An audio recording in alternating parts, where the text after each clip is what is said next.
आता पाहूया आपण काही महत्त्वाच्या बातम्या फटाफट। अहमदनगरमध्ये ठाकरे गटाच्या सुषमा अंधारेंना ठाकरे गटाच्याच माजी जिल्हाध्यक्षांकडून विरोध। हिंदू देवतांवरील वक्तव्यावरून अंधारेंना करण्यात आला विरोध। भाजपमध्ये येणाऱ्या काँग्रेस आमदारांची बैठक पार पडली। काँग्रेसचे 16 ते 17 आमदार भाजपच्या वाटेवर। लवकरच पक्षप्रवेश होणार, भाजप नेते परिणय फुके यांचा मोठा दावा। भाजप आता जनतेला लुटून आमदार नेत्यांची भाषा करत असून महाराष्ट्रात केवळ भांडणं लावण्याची कामं सुरू। परिणय फुकेंच्या दाव्यावर नाना पटोले यांची टीका। कारणे न देता शिबिराला गैरहजर राहणाऱ्या आमदारांना नोटीस पाठवली। काँग्रेस नेते नाना पटोले यांची माहिती। भाजपचे नेते 400 पार म्हणतात आणि नेते पळवतात, पक्ष फोडतात। फोडाफोडी कराल तर खड्ड्यात जाणार, जनतेनं खड्डा तयार केलाय। विजय वडेट्टीवारांची भाजप नेत्यांवर टीका। पैशाने निवडणूक लढवली जात नाही, नाहीतर चहा विकणारे मोदी पंतप्रधान आणि रिक्षा चालवणारे एकनाथ शिंदे मुख्यमंत्री झाले नसते। रविकांत तुपकर यांचा भाषणात वक्तव्य।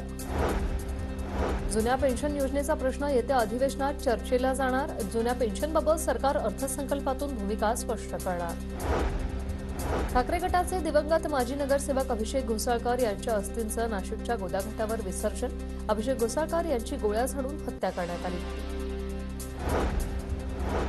सोलापूरच्या विठ्ठल सहकारी कारखान्याचा यावर्षी विक्रमी गाळप। 8 लाख मेट्रिक टनापेक्षा अधिक ऊसाचं गाळप। ऊस उत्पादक शेतकरी व्यापारी वर्गातून समाधान।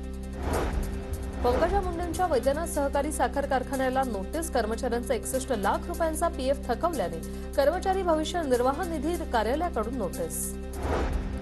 मध्य प्रदेशातील काँग्रेसचे नेते कमलनाथ भाजपच्या वाटेवर। कमलनाथ यांच्यासोबत काँग्रेसचे 10 ते 12 आमदार असल्याची चर्चा। कमलनाथ यांचे पुत्र खासदार नकुलनाथ हे देखील भाजपच्या वाटेवर। भारताचा हवामान उपग्रह इन्सॅट 3DS प्रक्षेपण श्रीहरिकोटातील सतीश धवन स्पेस सेंटरमधून लॉन्च। भारताच्या सर्वात प्रगत हवामान उपग्रह। अंधेरी पूर्व आणि पश्चिमेला जोडणाऱ्या गोखले पुलाचं काम पूर्ण। पुलाच्या कामातील शेवटच्या टप्प्यात साफसफाईचं आता काम सुरू। फेब्रुवारीच्या शेवटच्या आठवड्यात किंवा मार्चच्या पहिल्या आठवड्यात पुलाच्या उद्घाटनाची। मीरा भाईंदरमध्ये रस्ता सुरक्षा सप्ताहाचा समारोप। 15 जानेवारी ते 14 फेब्रुवारीपर्यंत होता रस्ता सुरक्षा सप्ताह। समारोपाच्या कार्यक्रमाला पोलीस आयुक्त मधुकर पांडे उपस्थित।